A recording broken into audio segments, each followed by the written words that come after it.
So yun guys, ayan, magandang araw sa inyong lahat. Ayan, meron tayong titimplahin na naman guys na light cream. Ayan, sa pambato, sa pambahay guys. Dali 2 galon yung titimplahin natin. Ayan guys, so panoorin nyo guys yung video na to para matuto kayo magtimpla ng ganitong kulay.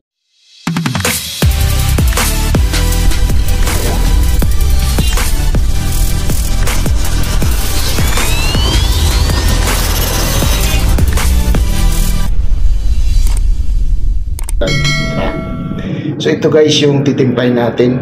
Nailagay na natin sa isang timba. Yung 2 galon siya guys. Ayan. Para isang timplahan na lang natin titimplahin siya. Ayan. So ang pangkulay natin dito guys, rosé na lang. Bali light cream lang siya guys. Ayan. Buksan muna natin tong rosé na panghahalo natin. So ayan guys.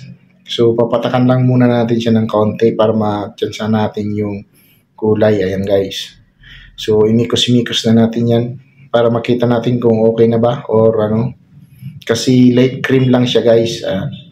So itong 2 kulay lang pinaghahalo natin, white and rosé na. Ayan mga kamixing. So ayan guys, yung kulay na bago na yung white, di ba? Medyo na cream na siya guys. Ayan Ayan, so ayan. Tingnan natin.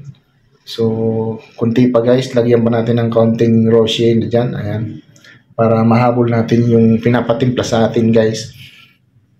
Bali guys, meron ng kulay na light cream siya, ayan, may nauna na sa ating pinatimpla, kinapos lang siya guys, kaya ito, na-video natin ulit guys, ayan, sa mga gusto magpatimpla ng ganitong kulay guys, kaya yun lang to, ayan maganda to sa loob ng bahay, ayan, maliwanag siya guys, ayan. So, ayan guys, So, kunti pa. Ayan.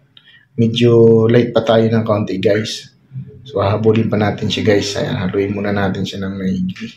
So, haluin lang natin siya ng maigi guys. Kasi yung nasa ilalim niya, ayan, para mahalo lahat ng pangulay na linagay natin. Ayan. So, para maisama yung pangulay na, guys, ayan. So, light pa talaga tayo guys. Ayan, lalagyan pa natin ng rosé na ng kaunti guys. Ayan. Ayan. Kunti-kunti na lang siya guys. Ayan. So haluin na natin ulit guys. Ganun lang guys pag nagtimpla kayo ng mga pintura. Ayan. Unti-unti lang ang lagay para makuha nyo kaagad yung ano guys. Kasi pag dinamihan nyo yung pangulay niyan, masusobran sa pangulay. Ayan guys. Mas mahirap habulin. Ayan guys. So, haluin lang natin siya ng maigi guys. Ayan.